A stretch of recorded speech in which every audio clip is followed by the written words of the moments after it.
नमस्ते। आज ना हम एक ऐसी कहानी की चीर फाड़ करने वाले हैं जो सच में रोंगटे खड़े कर देती है।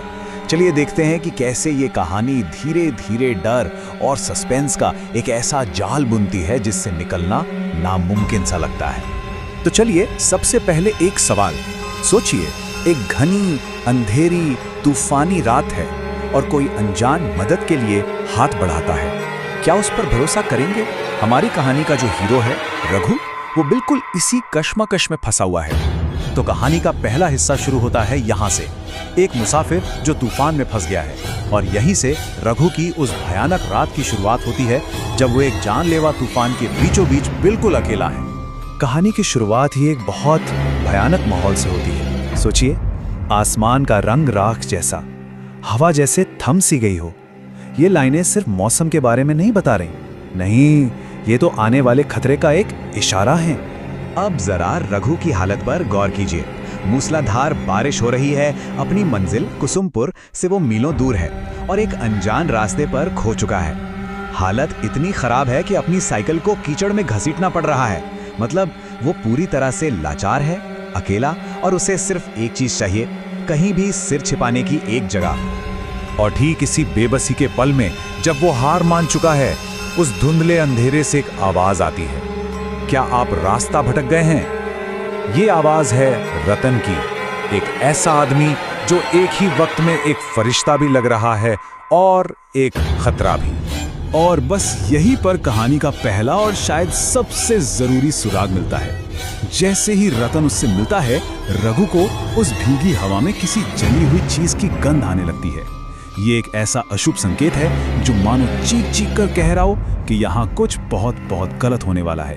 तो अब हम कहानी के दूसरे हिस्से में आते हैं, एक अनजानी पनाहगाह। यहाँ जो चाय की दुकान में उसे थोड़ी सुरक्षा महसूस हो रही थी ना, वो धीरे धीरे बहुत ही अजीब तरह से खौफ में बदलने लगती है। और यहीं पर पहली नामुमकिन सी चीज होती है। सोचिए, बाहर भयंकर तूफान है, सब कुछ उड़ा ले जाने वाली हवा, लेकिन झोपड़ी के अंदर जो लैंटर्न जल रही है उसकी लौ जरा भी नहीं हिल रही, बिल्कुल स्थिर। ये तो हो ही नहीं सकता है ना। और बस यहीं से कहानी में कुछ ऐसा दाखिल होता है जो इस दुनिया का नहीं है। तो सवाल यही उठता है कि भाई ये कैसे मुमकिन है?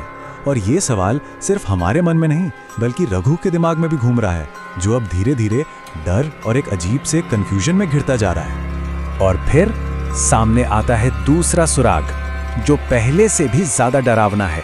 झूमर नाम की एक औरत उसे चाय परोसती है और उसकी गर्दन पर एक गहरा घाव है जिससे खून की एक पतली सी धार लगातार बह रही है। लेकिन जानते हैं सबसे डरावनी बात क्या है? वो घाव नहीं, सबसे डरावनी बात यह है कि रतन को उसकी इस चोट से कोई फर्क ही नहीं पड़ रहा, जैसे कुछ हुआ ही ना हो।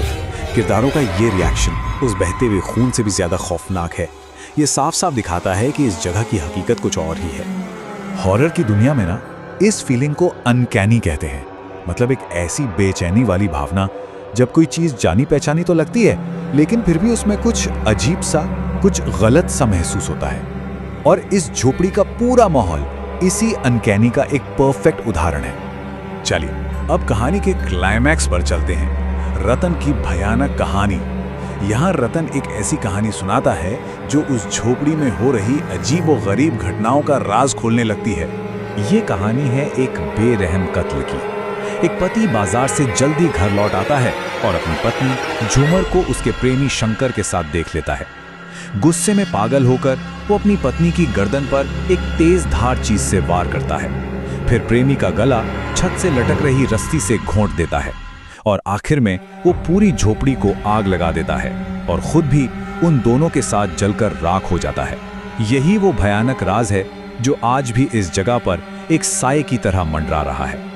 और अपनी ये भयानक कहानी खत्म करते ही रतन बड़े ही शांत तरीके से रघु से कहता है, रात लगभग खत्म हो गई है बाबू, तैयार होने का समय हो गया है।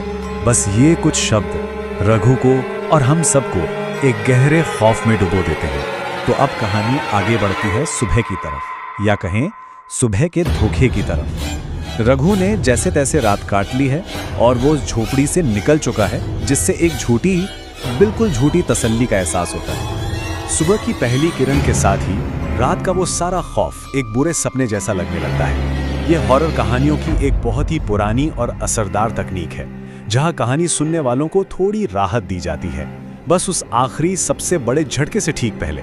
लेकिन कहानी में एक मोड़ आता है। रघु कुछ मील दूर निकल चुका है जब उसे अचानक याद आता है कि वो अपने पैसों का बैग तो उसी झोपड़ी में भूल आया है, और बस यही एक वजह है जो रघु को वापस उसी मनहूस जगह पर जाने के लिए मजबूर कर देती है जहां असलियत उसका इंतजार कर रही है। और अब हम पहुंचते हैं कहानी के आखिरी और सबसे चौंकाने वाले हिस्से पर, उस जली हुई झोपड़ी की सच्चाई। यहाँ रात का सच दिन के उजाले में सामने आता है। और ये स्लाइड कहानी का सबसे बड़ा राज खोल देती है। रात में जो एक चलती फिरती चाय की दुकान थी, सुबह वो एक जली हुई बर्बाद झोपड़ी निकली। रात में जो लैंटर्न जल रही थी, सुबह वो बस एक खाली वीरान ढांचा था। और वो आदमी और औरत, वहां मलबे के सिवा कुछ भी नहीं था। इसका मतलब रघु ने पूरी रात एक खंडर में भूतों के साथ गुजारी थी। रघु अभी ये सब देखकर सदमे में ही होता है कि तभी पीछे से एक आवाज आती है, शायद आप ये ढूंढ रहे हैं। वो पलटकर देखता है तो ये झूमर का भूत है, जिसके हाथ में रघु का बैग है। उसका वही खून से सना चेहरा सामने आता है और कहानी यहीं पर एक ऐसी खौफनाक तस्वीर के साथ खत्म हो जाती है जो देखने वालों के जहन में हमेशा के लिए बस जाएगी।